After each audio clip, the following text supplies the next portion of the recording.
낳을 때는 사항고가 있어도 키울 때는 애고가 더 많다는 말처럼 자식을 키우는 일은 그저 태어나게 하는 것보다 훨씬 더 많은 고통과 노력이 따르는 일이라는 걸 절실히 느꼈습니다. 부모와 자식 사이도 어쩌면 그렇게 서로 마음이 맞지 않는 순간이 있더라고요. 칠순을 바라보는 나이가 되어 그런지 생각이 더 많아지는 것 같았고요. 본래 제 아들은 대학교를 졸업하고 나서 약 7년 동안 혼자 자취 생활을 했습니다. 회사에 다니면서도 자취 생활에 익숙하지 않은 건지 밥을 잘 챙겨 먹지 못하더군요. 그게 습관이 되다 보니 위가 많이 약해진 것 같았어요. 어느 날 아들이 속이 안 좋다고 하면서 술을 너무 많이 마셔서 그런 건지 소화가 잘 안 된다고 했습니다. 저는 젊은 사람이 벌써부터 소화제를 달고 살면 어떻게 하느냐며 나가서 살 거면 잘 챙겨 먹기라도 해야 하지 않겠느냐고 했습니다. 그래도 아들은 제가 뭘 좀 먹으라고 하면 대충 넘기거나 귀찮다며 피하곤 했습니다. 그래서 그런지 나중에는 거의 매일같이 소화제에 의존하는 모습이 보이더군요.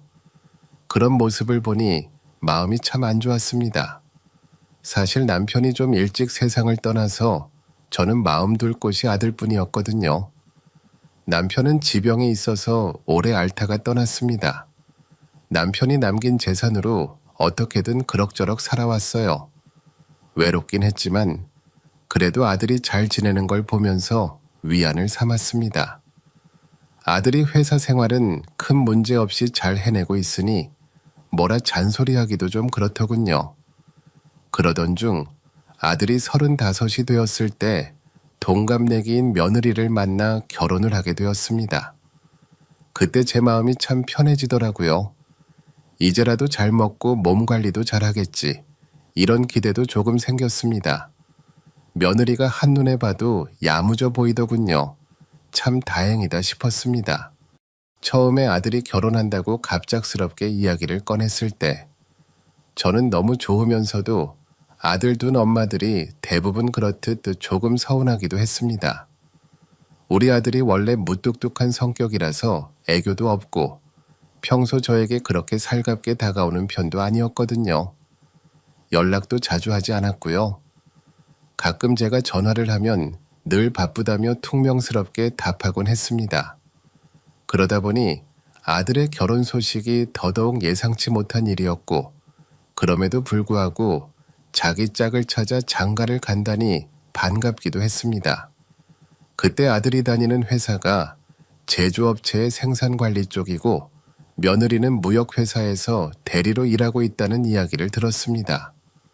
소개로 만나면서 서로 금방 마음이 맞았고 자연스럽게 결혼 얘기가 오갔다고 하더군요.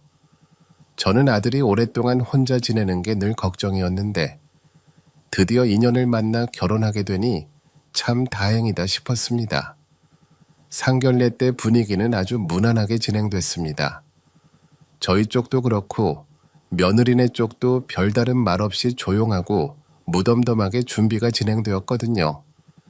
요즘 젊은 사람들 결혼 준비 과정에서 이런저런 갈등이 많다고들 하는데 그나마 우리는 특별한 문제 없이 넘어가서 참 다행이라고 생각했어요. 서로 부담 주지 않고 잘 넘어가는 게 제일이니까요. 예비 사돈 쪽에서도 무리한 요구는 없었고 신혼집에 관한 이야기도 상견례 전에 이미 다 끝났어요. 요즘 집값이 많이 올라서 신혼집을 구하는 게 쉽지 않았거든요. 처음엔 둘이 직장 가까운 곳에서 월세나 전세로 시작해보는 게 어떻겠냐고 물어봤는데 아들은 형편껏 하겠다고 하더라고요. 아들이 제게 얼마까지 보태줄 수 있겠냐고 물었을 때 저는 2억 원 정도는 바로 해줄 수 있다고 말했어요.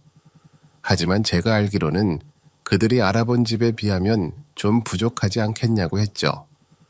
아들은 신부도 같이 준비할 거고 대출을 활용하면 그럭저럭 가능할 거라고 했어요. 그래서 결국 경기도 외곽에 있는 아파트를 신혼집으로 정했답니다. 그 집이 6억 원이었는데 제가 2억 원을 보태줬고 나머지는 둘이 부담해서 구입했어요. 집이 경기도 외곽이라 직장이랑 좀 멀어져서 출퇴근길이 걱정됐어요. 하지만 아들은 출퇴근이 조금 멀어지더라도 그 가격에 이만한 평수를 얻은 거라고 하더군요. 그 말에 저도 겨우 한숨을 놓을 수 있었어요. 남편이 그때 함께 있었다면 무뚝뚝한 아들이 장가가는 걸 보고 뭐라고 말했을까 생각이 들었어요. 그런데 문제는 이후로 저에게 새로운 근심거리가 생겼다는 겁니다. 아들을 장가 보내고 나니 제 손 아래 있지 않고 며느리와 함께 살게 되면서 더 신경이 쓰이더라고요. 이런 일이 생긴 건 아들이 결혼하고 3개월쯤 지난 어느 날 갑자기 걸려온 전화 한 통 때문이었어요. 그날 전화를 받고 충격에 빠져서 반나절 동안 아무 일도 못하고 소파에 멍하니 앉아 있었어요. 아들이 몸이 안 좋아서 병원에 다니고 있다는 말에 저는 무슨 일인가 싶었어요. 이제 아들도 나이가 먹었으니 건강을 좀 챙겨야 할 때라고 생각했지 큰 병일 거라고는 상상도 못했거든요. 그런데 아들이 얼마 전에 회사에서 쓰러져 응급실에 실려갔다는 말을 듣고는 정말 놀랐습니다. 그런 일이 있었는데 왜 이제야 말하냐고 버럭 소리를 질렀어요. 너무 놀라서 화가 치밀더라고요. 아들은 그동안 소화가 안 되는 걸로만 생각했다며 건강검진을 받을 걸 그랬다고 하더군요. 그때 결혼식 후 신혼여행 때 고생했다던 이야기가 떠올랐어요. 신혼여행 가서 배탈이 나서 화장실을 들락거렸고 속이 너무 아파서 쓰러지겠다고 했었죠. 저는 그때도 그냥 음식이 안 맞아서 그런 줄만 알았어요. 그런데 이번에는 그저 장이 약한 게 아니라 훨씬 심각한 상황이었던 겁니다. 아들은 잠시 망설이다가 사실 얼마 전에 위암 진단을 받았다고 말했습니다. 이미 급하게 수술을 했고 앞으로도 병원에 자주 다녀야 할 거라고 했어요. 그 말을 듣는 순간 심장이 저 밑으로 내려앉는 기분이었어요. 아직 30대 중반인 아들이 위암에 걸렸다는 사실을 믿을 수가 없었어요. 눈물이 왈칵 쏟아질 것 같았지만 간신히 참으며 앞으로 어떻게 해야 하냐고 물었습니다. 아들은 원인된 부분을 제거해서 일단은 잘 됐다고 했지만 앞으로 꾸준히 관리를 받아야 한다고 했어요. 그 말을 들으니 그동안 아들이 얼마나 힘들었을까, 혼자서 얼마나 버텼을까 생각하니 가슴이 너무 아팠습니다. 전화를 끊고 나니 그제야 눈물이 쏟아지더군요. 이제는 어떻게든 아들이 건강을 되찾을 수 있도록 도와줘야겠다는 생각밖에 들지 않았어요. 그날 저녁 여전히 충격에서 벗어나지 못한 채 멍하니 있는데 전화벨이 울렸습니다. 발신인은 며느리의 어머니 안사돈이었어요. 갑작스러운 전화에 조금 놀랐지만 얼른 전화를 받았죠. 안사돈이 사위의 소식을 듣고 마음이 안 좋다며 전화를 했더군요. 아들이 많이 힘들어하고 있다는 이야기에 안사돈도 많이 놀란 것 같았어요. 저는 수술이 잘 끝났고 관리하면 괜찮아질 거라고 안심시켰습니다. 하지만 안사돈은 계속해서 사위가 몸이 약했던 것 같다고, 상견례 때는 씩씩해 보였는데 이렇게 아프다니 속상하다고 하더군요. 안사돈은 계속해서 걱정스러운 목소리로 사위의 건강을 챙겨야 한다고 말하면서 나중에 아이도 가져야 하는데 이래서 어떻게 하냐고 했어요. 저는 지금은 건강이 우선이라며 몸이 회복되어야 앞으로의 일도 생각할 수 있을 거라고 답했습니다. 그런데도 안사돈은 평소에 사위 자랑을 얼마나 많이 했는지 모르겠다며 이젠 뭐라고 해야 할지 모르겠다며 속상함을 드러냈습니다. 통화를 마치고 나서도 마음이 개운하지 않았어요. 대화 내용을 곱씹을수록 단순한 걱정만이 아니라 다른 의도가 있는 건 아닐까 하는 생각이 들었습니다. 안 그래도 심란한데 마음이 더 무거워져서 한참 동안 멍하니 서 있었죠. 그런데 다음 날 또다시 안사돈에게서 전화가 왔어요. 이번에도 당황스럽게도 전화를 받자마자 다짜고짜 말하는데 순간 어안이 벙벙했어요. 사돈 저예요. 제가 어제 그 얘기하고 나서 잠이 안 와서요. 주변에 물어봤더니 지인이 위암 걸렸는데 서울 큰 병원에서 치료를 잘 받아서 완치됐대요. 아무래도 큰 병원이 좋지 않을까요? 아들도 지금 다니는 병원에서 치료 잘 받고 있어요. 담당 의사 선생님도 믿을 만한 분이라고 얘기하더라고요. 아이 그래도요. 사돈, 이게 목숨이 걸린 문제잖아요. 아무리 그래도 병원 가까이 살아야 되지 않겠어요. 요즘 사위 체력이 약해서인지 우리 딸도 지 남편 때문에 속상해하고 아주 기운이 없더라고요. 근데 제가 좀 답답한 건 사돈께서도 아들이 그렇게 건강이 안 좋았단 걸 모르셨다니. 저기 사돈, 저도 나름대로 아들 건강 챙기려고 했어요. 근데 장가 보내고 나서 떨어져 있다 보니 그동안 챙기지 못했네요. 사돈, 제가 상견례 때는 물어보지 않았는데요. 남편분도 위쪽에 안 좋으셨던 거 아니에요? 혹시 지병이 있어서 세상을 떠나신 건가요? 남편도 몸이 안 좋긴 했지만 그쪽은 아니에요. 걱정 안 하셔도 됩니다. 그래요? 그럼 지병이 있긴 하셨던 거네요. 근데 왜 상견례 때는 아무 말씀 안 하셨어요? 그걸 다 알고도 애들 신혼집 정할 때 아무 소리 안 하셨던 거네요. 아무리 결혼이 급해도 그렇죠. 우리 딸은 사위 데리고 병원 다니느라 저리 고생인데 집이라도 가까이 살면 모르겠지만 신혼집도 병원하고 멀고 너무 당황스럽네요. 우선은 말씀하신 병원 제가 알아보도록 할게요. 아들하고도 상의해 보겠습니다. 병원을 알아보시는 게 아니라 애들 집을 다시 알아보는 게 순서하니까요. 사돈, 가족력도 있으셨다면서요. 그럼 병원 근처에 지내는 게 좋죠. 애들 신혼집을 옮기자고요? 그건 우리끼리 의논할 문제가 아닌 것 같은데요. 정말 옮겨야 된다면 애들이 알아서 결정하겠죠. 그날 안사돈은 뜬금없이 애들 신혼집 이야기를 꺼냈고 저는 거기에 대해 할 말이 없어서 그냥 끊어버렸습니다. 그리고 며칠 뒤 아들 부부가 집에 왔더군요. 병원 이야기를 나누던 중 며느리가 먼저 신혼집 이야기를 꺼냈어요. 병원하고 거리가 꽤 멀다고 앞으로 계속 검사도 받아야 하는데 그게 걱정이라면서 1시간 내내 신혼집 문제에 대해서만 이야기하더라고요. 그때 저는 신혼집에 대해서 아예 관여하지 않았어요. 애들 본인이 원해서 얻은 집인데 자꾸 옮기고 싶다고 하니까 좀 당황스러웠죠. 그렇게 애들이 돌아가고 난 뒤 며느리에게서 전화가 왔습니다. 어머니, 아까는 남편도 옆에 있어서 말을 잘 못했는데요. 아범도 어머님께 계속 죄송해하는 것 같아서요. 근데 사정이 이러니 제가 말씀드리는 게 나을 것 같아요. 저 지금 이사 갈 집을 알아보고 있거든요.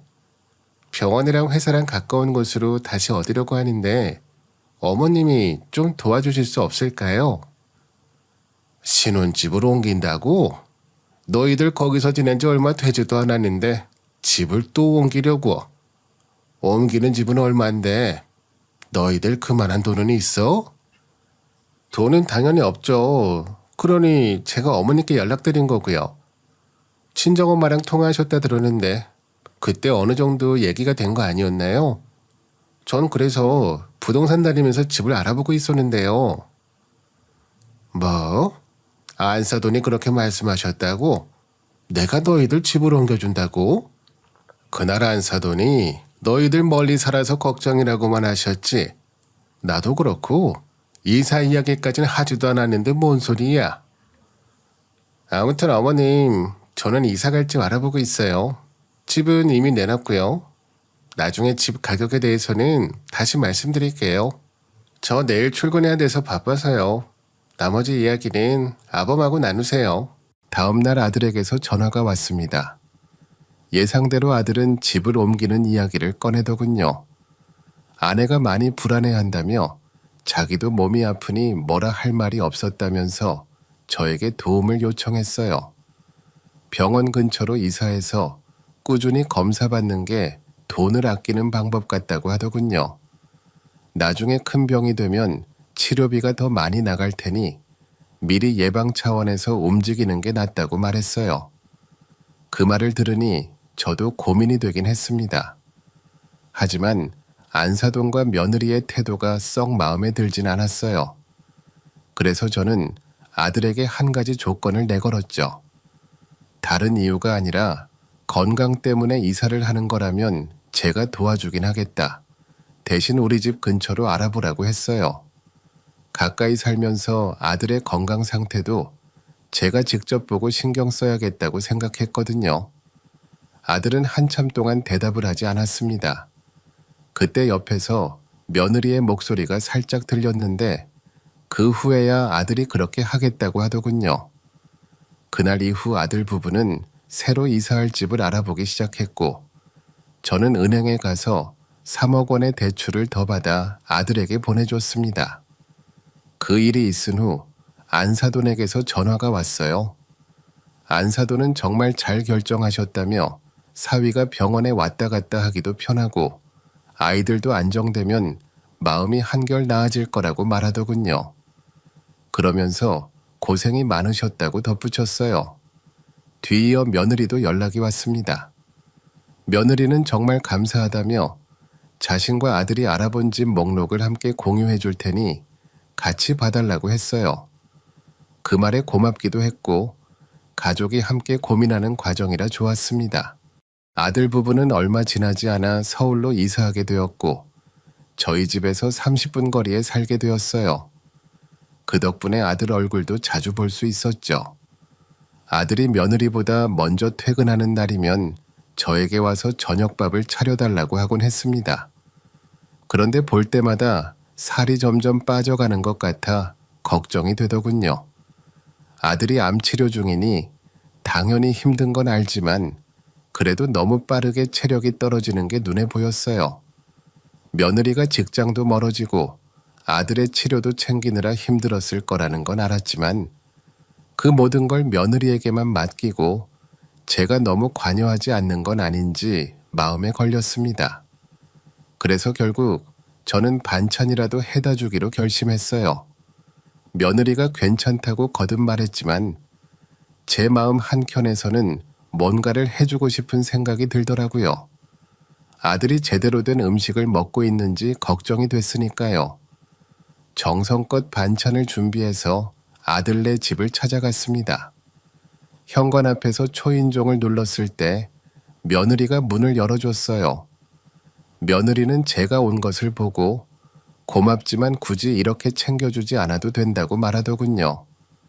며느리의 목소리에서 어딘가 피로와 긴장감이 느껴졌습니다. 별다른 내색은 하지 않았지만 차가운 바람이 스치듯 그 분위기가 느껴졌어요. 저는 반찬을 가져왔다며 아픈 사람이나 돌보는 사람이나 둘 다 힘들까봐 신경 쓴 거라고 말했어요.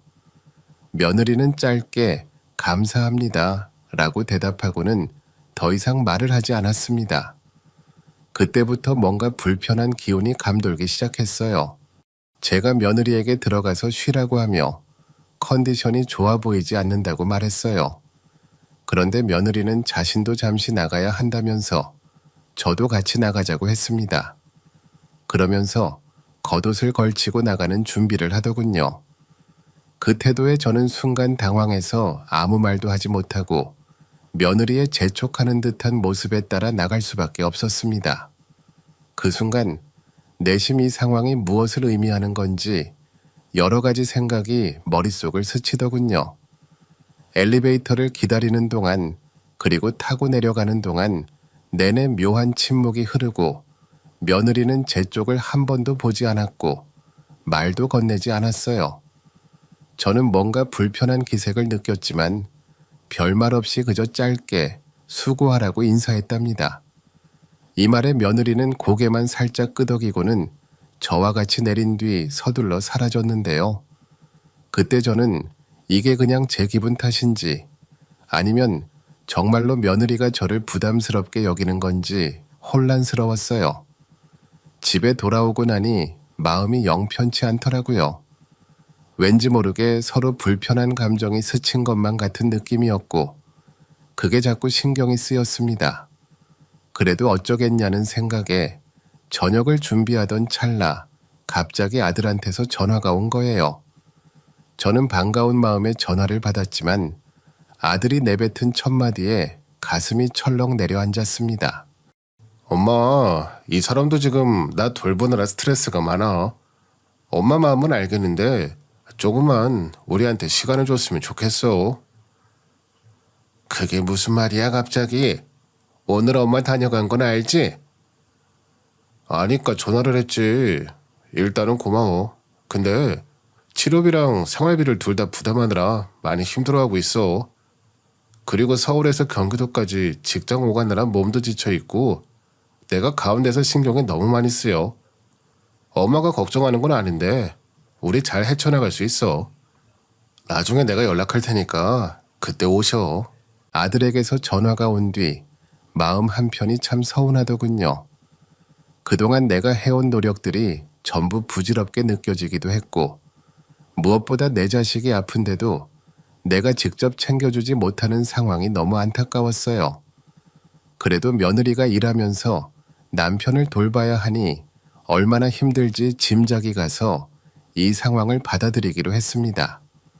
몇 주가 지나고 나서 문득 아들의 상태가 궁금해져서 전화를 걸었어요.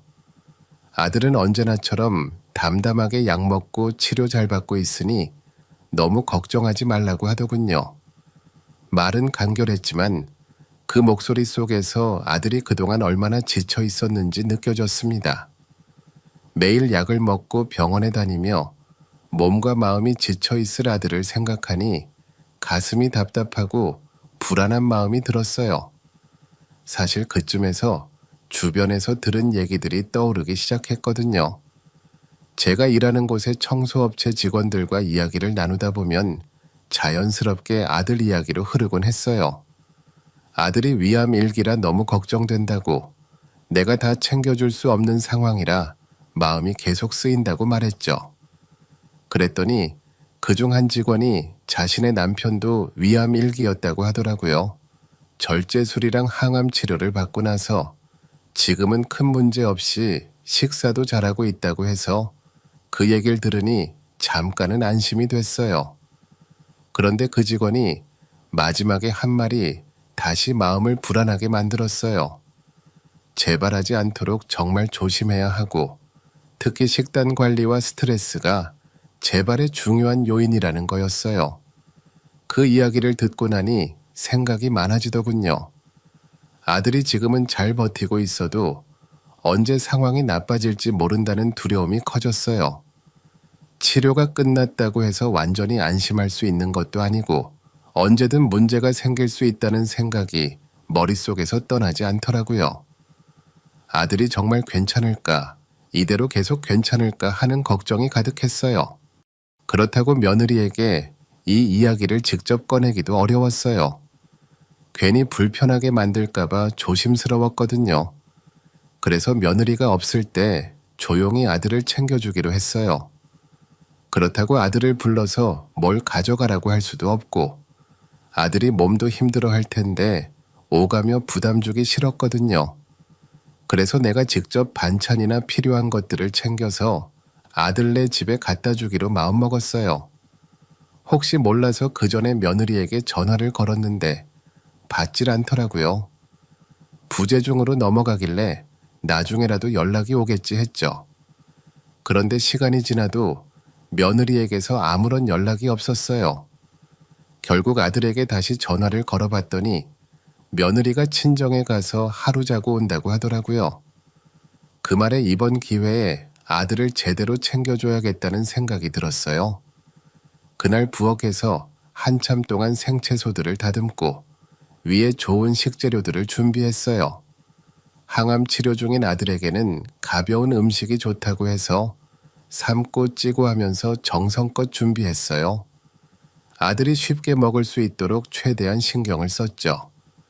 락앤락통의 반찬을 하나하나 담으면서 이 음식들이 아들에게 조금이라도 힘이 되길 바라는 마음이 가득했어요. 반찬을 잔뜩 싸들고 아들 집에 도착했을 때 나는 그 순간 뭔가 이룬 듯한 뿌듯함이 있었어요. 동시에 며칠 전 며느리의 차가운 반응이 떠올라 묘한 긴장감도 느껴졌죠. 당연히 아들이 문을 열어줄 줄 알았는데 문을 열자마자 며느리가 나와서 당황했어요. 며느리는 짜증스러운 표정으로 나를 쳐다보더니 힘들어서 챙기기 벅차다고 하더라고요.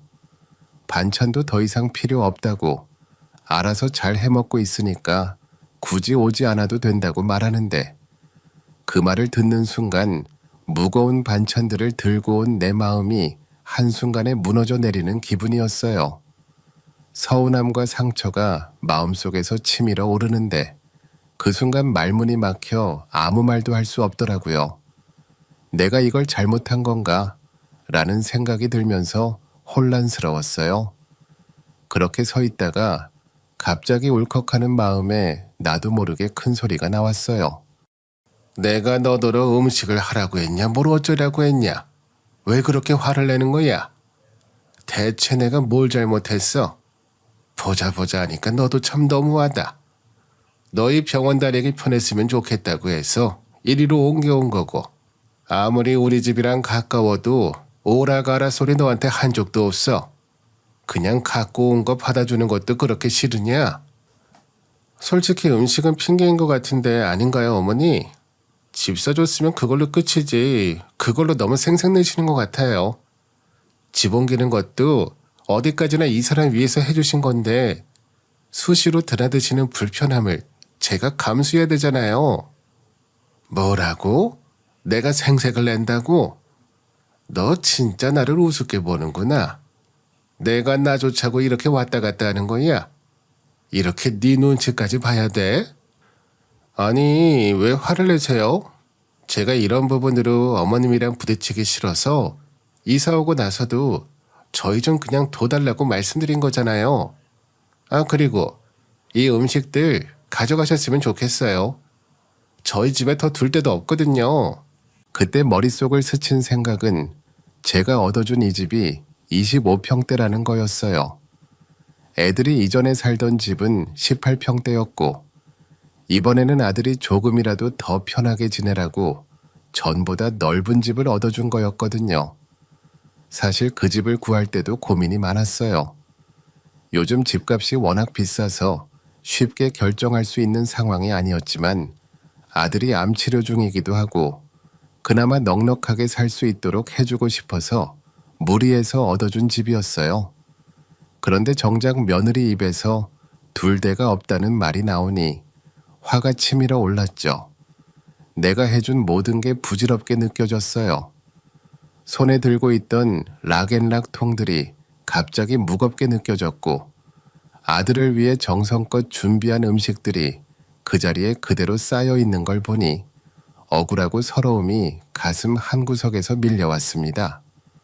그런데 며느리는 전혀 미안한 기색 없이 날카로운 목소리로 짜증을 내면서 불편하다는 말만 계속하더라고요.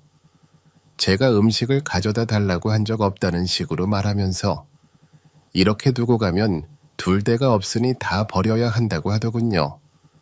그 말을 듣는 순간 당황스럽고 서운한 마음이 들었어요. 한편으론 내가 왜 이런 취급을 받아야 하나 싶은 생각도 들더라고요. 그런데 며느리는 거기서 멈추지 않고 오히려 자신이 피곤하다며 제가 괜히 일을 만들어서 음식을 가져다 주는 것처럼 말을 이어갔습니다. 그 상황이 너무 충격적이었어요. 내 진심과 정성을 전혀 이해하지 못하는 것 같아 억울하기도 하고 속이 상하더라고요. 그 순간 며느리가 갑자기 알아서 하라고 하더니 성큼성큼 집 안으로 들어가더군요. 그러고는 커다란 쓰레기 봉투를 들고 나왔어요. 그때부터 불길한 예감이 들었지만 설마 했던 일이 현실로 벌어지기 시작했죠. 며느리는 락앤락통 안에 든 음식을 꺼내지도 않고 그대로 봉투에 쏟아붓기 시작했어요. 음식을 봉투 안으로 후두둑 떨어뜨리는 둔탁한 소리가 들리는데 그 소리가 저한테는 너무 무겁고 고통스럽게 느껴졌습니다. 그동안 아들을 위해 하나하나 정성껏 준비한 음식들이 그렇게 허무하게 버려지는 걸 보니 말문이 막혔어요. 내 모든 정성과 노력이 그렇게 무너져 내리는 기분이었어요. 정말이지 일일이 야채를 사다가 씻고 하나하나 먹거리 구색을 맞추며 준비한 음식들이 전혀 거리낌 없이 버려지는 그 모습을 보니 억울하고 서러운 마음이 가슴속 깊이 가득 차오르더라고요. 며느리는 전혀 미안해하지 않고 마치 당연한 일을 하는 것처럼 행동했어요. 그 모습을 보니 제 마음은 완전히 무너졌습니다. 마치 내가 한 모든 일이 아무런 의미도 없었다는 듯한 느낌이었어요. 그동안 내가 해온 노력들이 전부 허사로 돌아간 것 같아 너무나도 서글펐습니다. 그런데 그게 끝이 아니었어요. 며느리는 그 뒤에도 차분한 듯 보였지만 속내는 전혀 그렇지 않았던 것 같아요. 성큼성큼 냉장고 쪽으로 걸어가더니 냉동칸을 열고 저한테 보라고 하더군요. 그 순간 다시 충격이 밀려왔습니다. 그동안 제가 정성껏 만들어준 음식들이 비닐째로 그대로 쌓여 있더라고요. 먹지도 않고 덜어놓지도 않은 채로 전부 얼려져 있는 모습을 보니 정말 숨이 턱 막히는 것 같았어요. 제가 아들을 위해 애써 준비한 음식들이 전혀 손도 대지 않은 채 그대로 방치되어 있다는 걸 보니 마음이 찢어지는 것 같더라고요. 사실 그 음식을 준비할 때마다 아들이 잘 먹고 힘을 내길 바라면서 하나하나 정성 들여 만들었거든요. 항암 치료 중인 아들이 소화도 잘 되고 건강을 조금이나마 회복할 수 있도록 가벼운 음식들로 준비하려고 노력했어요.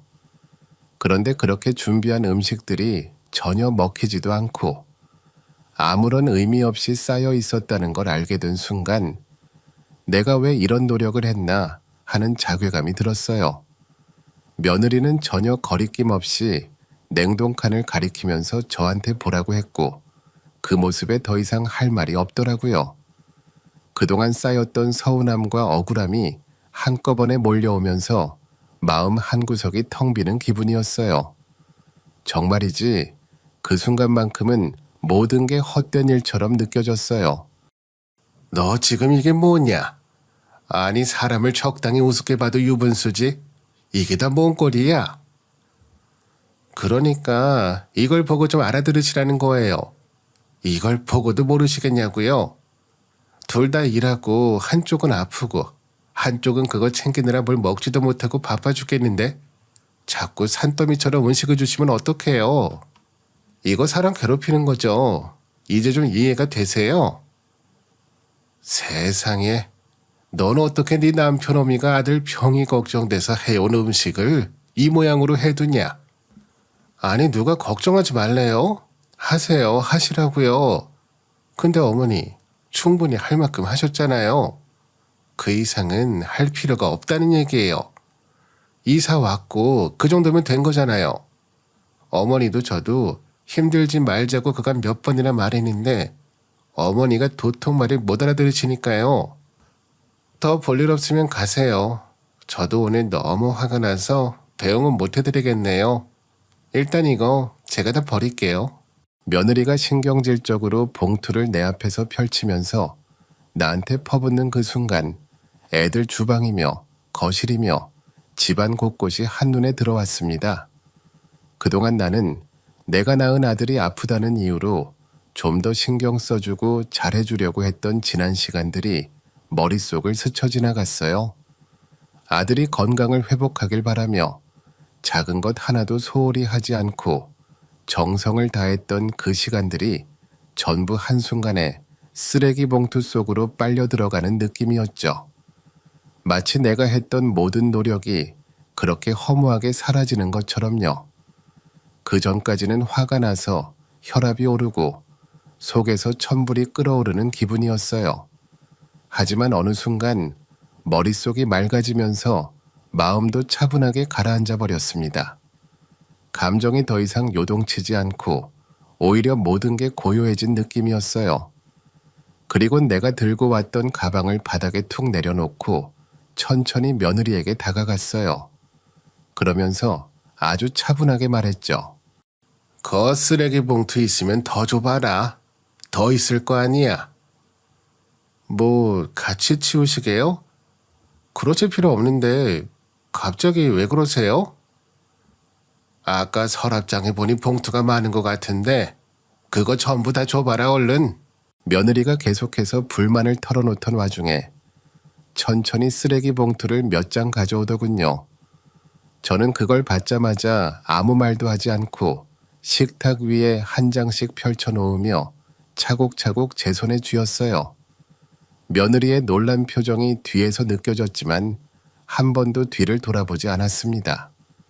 저는 모든 준비가 끝난 뒤 바로 애들 안방으로 직진했어요. 그 순간 내가 해야 할 일이 명확해졌거든요. 애들 침대 위에 봉투를 내려놓고 눈에 보이는 모든 것들을 담기 시작했습니다.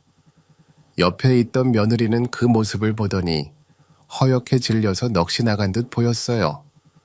봉지 하나가 순식간에 꽉 차버렸기에 다음 봉투를 툭 펼쳐들었죠. 그 소리에 놀란 며느리가 휘청하더군요. 저는 멈추지 않았습니다. 분노가 이미 한계에 다다랐으니까요. 그리곤 곧장 안방 화장대로 향했습니다. 거기 있던 며느리와 아들의 화장품, 향수, 잡다한 물건들을 손으로 쓸어 담아 쓰레기 봉투에 쏟아넣고 더 쑤셔넣기까지 했어요.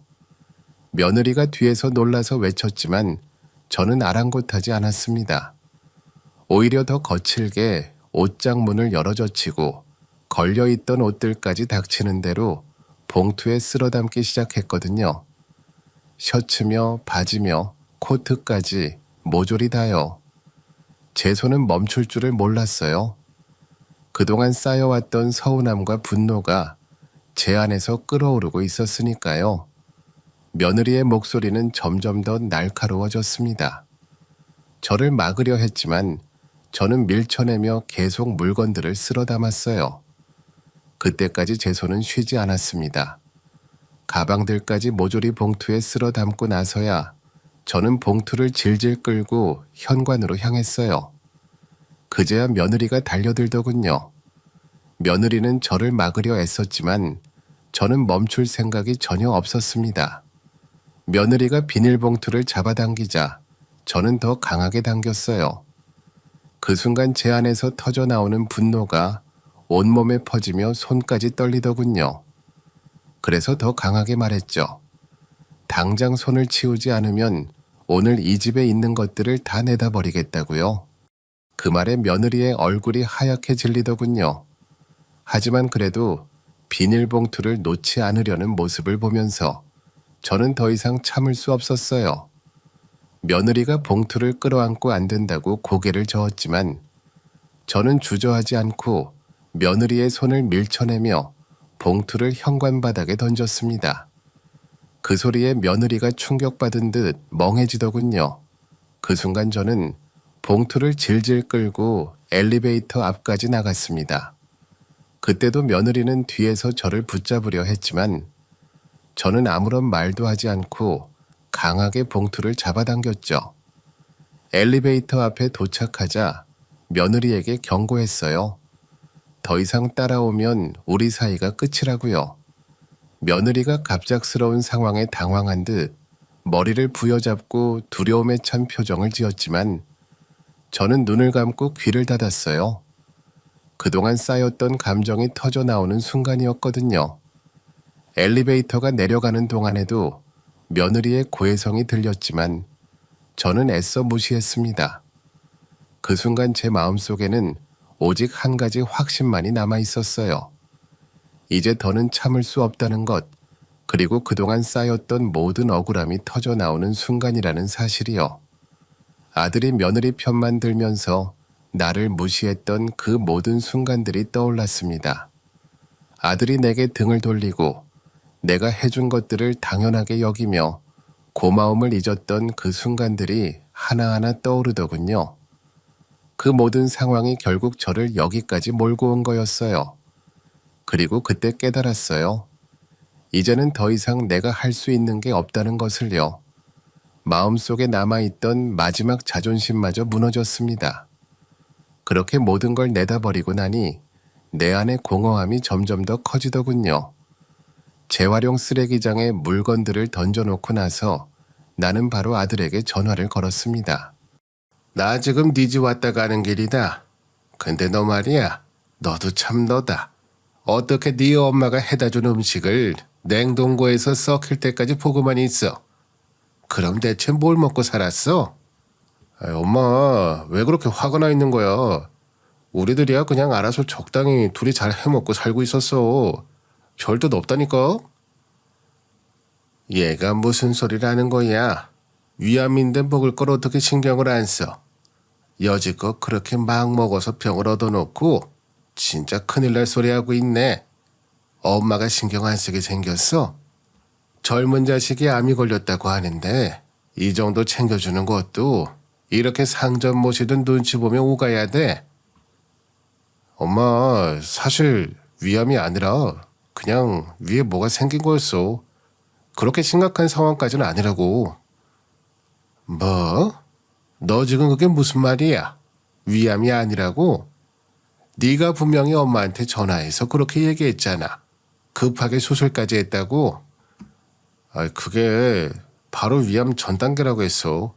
사실은 신혼집을 잘못 정해서 아내가 걱정이 많았거든. 그때 장모님이 하나뿐인 아들이 몸 아프다고 말하면 집을 옮겨주지 않겠냐고 빨리 신혼집 옮기라고 자꾸 닥달하셔서 어쩔 수 없이 그렇게 말했던 거야, 엄마. 그 순간 저는 어떤 말을 해야 할지 정말 혼란스러웠어요. 그동안 며느리와 아들이 나에게 했던 말들이 머릿속에서 엉키면서 안사돈이 전화해서 신혼집을 옮기라고 했던 일까지 모두 떠올랐습니다. 이게 도대체 어떻게 된 일인지 차분하게 생각할 시간이 필요했는데 그럴 여유조차 없더군요. 아들은 분명 위암이라고 했었고 그 말을 듣고 나는 정말 마음을 다해 도와주려고 했거든요. 위암이라니 얼마나 충격적인 소식이에요. 내가 그 얘기를 들었을 때 얼마나 놀랐는지 모릅니다.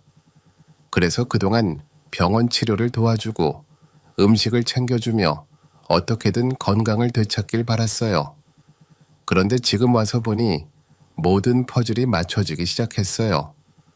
알고 보니 아들도 며느리도 심지어 안사돈까지도 위암이 아니라는 사실을 다 알고 있었으면서 나에게는 거짓말을 하고 있던 거였어요. 그 사실을 알고 나니 정말 어처구니가 없더라고요. 나를 속이고 있었다는 생각에 배신감이 밀려왔습니다. 특히나 아들이 나를 속였다는 게 정말 믿기지 않았어요. 내가 얼마나 아들을 사랑했고 얼마나 걱정했는데 그동안 아무렇지 않게 나를 속였다는 사실이 견딜 수 없었습니다. 생각해보니 며느리가 그동안 음식에 대해 짜증을 냈던 것도 이제야 이해가 되더라고요. 사실은 위암이 아니었고 그저 위에 생긴 무언가를 절제하는 수술만 했던 거였죠. 먹는 것만 조금 조심하면 되는 상황인데 내가 계속 음식을 챙겨주니 그들이 불편했을 겁니다. 처음에는 왜 그러는지 몰랐어요. 내가 잘못한 것도 아닌데 왜 음식을 받으면서 저렇게 짜증을 내는지 이해가 안 갔거든요. 그런데 이제야 모든 게 설명이 되더군요. 이 모든 사실을 알게 되자마자 정말 견딜 수 없는 배신감이 몰려왔어요.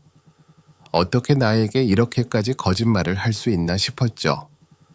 도대체 내가 어떤 마음으로 이 집을 마련해 줬는데 나를 이렇게 속이고 이사를 종용한 거였다는 생각이 들자 정말 괘씸하고 말로 표현하기 힘든 감정이 차올랐습니다. 그때까지도 나는 아들이 정말 위암이라 생각해서 최대한 좋은 환경에서 살 수 있도록 집을 옮겨준 거였거든요. 그런데 그게 전부 거짓말이었다니 어이가 없고 분노가 치밀어 오르더라고요. 결국 참다 더 이상 참을 수 없겠다는 생각이 들어 아들에게 단호하게 말했어요. 더 이상 이런 상황을 견딜 수 없다고 당장 한 달 안에 짐을 싸서 나가라고 했습니다. 이 집은 내가 해준 거니까 그들이 나갈 자격이 충분히 있다고 생각했어요. 아들은 당황했는지 왜 그러냐고 물었지만 이미 내 마음은 굳어버렸습니다. 그동안 내가 너희를 위해 했던 모든 걸 되새기니 더는 참을 수 없더라고요. 이렇게까지 나를 속이고 나를 배신한 아들과 며느리를 더 이상 이 집에서 볼 수 없다는 생각이 확고하게 들었어요. 그렇게 말하고 나서 얼마 지나지 않아 안사돈에게서 전화가 왔습니다. 처음에는 사돈도 몰랐다고 하더라고요. 자기 딸과 사위가 위암이라고 했으니 그 말을 듣고 도와주려고 했다는 겁니다. 그런데 그 말이 정말 거짓말 같았어요. 위암이라는 소식을 들었을 때 내가 얼마나 힘들었는지 모를 리 없는데 그렇게 쉽게 거짓말을 할 수 있다는 게 믿기지 않았습니다. 그래서 바로 단호하게 말했죠. 더는 이런 거짓말을 듣고 싶지 않다고, 만약 정말 아쉬우면 돈을 보태서 해결하라고 했어요. 내가 이 집을 마련해 준 만큼 그들도 책임을 지라는 뜻이었죠. 그 말을 듣고 안사돈도 더는 말을 하지 못하더군요. 내가 단호하게 나오니 당황했겠죠. 그런데 이게 끝이 아니었어요. 다음 날 또 연락이 오더라고요. 이번에는 안사돈이 좀 더 차분한 목소리로 설득하려는 것처럼 말을 하더군요. 얘네가 임신도 해야 하고 여러모로 서울에 있는 게 낫다면서 내 화를 좀 풀어달라고 부탁했어요. 솔직히 그 말을 들으니 너무 어이가 없었어요. 그래서 그 말이 끝나기도 전에 바로 전화를 끊어버렸습니다. 더는 들어줄 가치가 없다는 생각이 들었거든요. 그 문자 이후로 아들과 며느리는 결국 외곽으로 이사했어요. 내가 마련해준 집에서 마치 쫓겨나듯 떠나게 된 거죠. 그들도 뭔가 느낀 게 있었겠죠. 처음엔 한동안 아무 연락도 없더니 시간이 지나자 며느리한테서 종종 문자가 오기 시작했어요. 며느리는 생신 때 제대로 대접하고 싶다느니 남편과 같이 준비하겠다고 하더라고요. 그때마다 저는 그냥 무시했어요. 이미 마음이 떠난 상황에서 그들의 미안함을 받아줄 생각이 없었거든요. 한두 달 지나면 또 연락이 오더라고요. 날씨가 좋다느니 꽃 사진을 보내겠다느니 하면서 말이에요. 하지만 그럴 때마다 느껴지는 건 그들의 의도가 너무 뻔하다는 거였어요. 뒤늦게 마음을 돌리려는 거겠지만 이미 너무 늦었다는 생각이 들었거든요. 그들이 나에게 했던 일들을 생각하면 이런 문자 몇 개로 마음을 돌릴 수 있다고 생각하는 게 오히려 나를 더 모욕하는 일이라고 느꼈습니다. 그 후로 아들도 몇 번이나 전화를 걸었고 제가 집에 있을 때 찾아오기도 했어요. 하지만 저는 문도 열어주지 않았습니다. 그렇게 계속 평행선을 그리며 나는 그들이 내 마음을 배신한 걸 절대 용서하지 않기로 결심했어요. 이제는 나 자신을 위해 시간을 보내고 그동안 받은 상처를 다스리기로 했습니다. 시간이 흘러가면서 마음이 조금씩 편해지더라고요. 더는 그들에게 기대하거나 그들의 사과를 바랄 필요가 없다는 생각이 들었어요. 남들에게는 그냥 아들이 잘 낳았다고 말하면서 이제는 저도 여기저기 친구들과 함께 시간을 보내며 놀러 다니고 있습니다. 사실 오랫동안 자식들을 위해 희생해온 제 삶에서 벗어나 이제는 저 자신을 위해 새로운 삶을 살아가야겠다고 결심했어요. 더 이상은 누군가를 챙기느라 나 자신을 돌보지 못했던 시간들에 얽매이지 않기로 했죠. 이 결심을 하니 마음이 훨씬 가벼워지더군요. 사실 저는 오랫동안 가족을 위해 무엇이든 해주려는 마음만으로 살아왔어요. 아들, 며느리를 비롯한 가족을 위해 시간과 에너지를 다 쏟아부으며 정성을 다했습니다. 하지만 이제는 그들에게 모든 것을 내어주는 것이 더 이상 제 삶의 전부가 되어서는 안 된다는 걸 깨달았어요. 그들 역시 저를 이해하고 존중해야 한다는 걸 알았기 때문이죠. 자식에게 주는 사랑도 중요하지만 나 자신을 소중히 여기는 것이 더 중요하다는 걸 이제야 알게 된 거예요. 지금은 저도 제 인생을 찾기 위해 노력 중입니다. 예전에는 집에만 머물며 자식들을 기다리고 그들을 위해 음식을 만들고 챙겨주는 것이 제 일상이었는데 이제는 친구들과 함께 여행도 다니고 새로운 취미도 찾아보고 있어요. 요즘은 요가와 독서 모임에도 나가면서 새로운 사람들을 만나고 있어요. 또 한 번은 산책을 하다가 꽃 사진을 찍어 올리기도 했습니다. 며느리로부터 꽃 사진을 받았을 때는 그다지 기분이 좋지 않았지만 제가 직접 찍은 꽃들은 저에게 행복과 평화를 가져다 줬습니다. 세상이 참 아름답다는 걸 느끼게 되더군요. 가끔 아들과 며느리가 떠오를 때도 있지만 이제는 그들에 대해 더 이상 미련을 두지 않기로 했습니다. 각자의 삶을 존중하며 서로의 길을 가는 것이 가장 현명한 선택이라는 걸 깨달았거든요. 어쩌면 시간이 지나면 서로가 조금 더 성숙해져서 다시 이야기를 나눌 수 있는 날이 올지도 모르겠어요. 하지만 그때까지는 제 자신을 우선시하며 살아가려고 합니다. 저는 이제 더 이상 아들에게 기대거나 그들에게서 인정받기 위해 노력하지 않아요. 나 자신을 위해 무엇을 해야 할지를 고민하며 저만의 시간을 보내고 있어요. 언젠가는 마음이 열릴지도 모르겠지만 그건 나중 일이라고 생각해요. 지금은 오로지 제 자신을 위해 하루하루를 즐기며 살아가고 있습니다. 그렇게 제 새로운 삶이 시작된 거죠.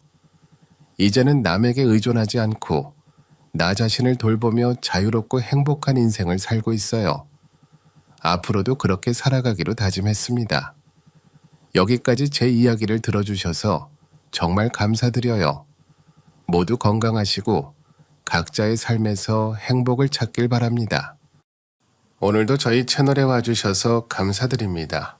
더 좋은 이야기로 찾아뵙겠습니다. 지금까지 작은 별 라디오였습니다.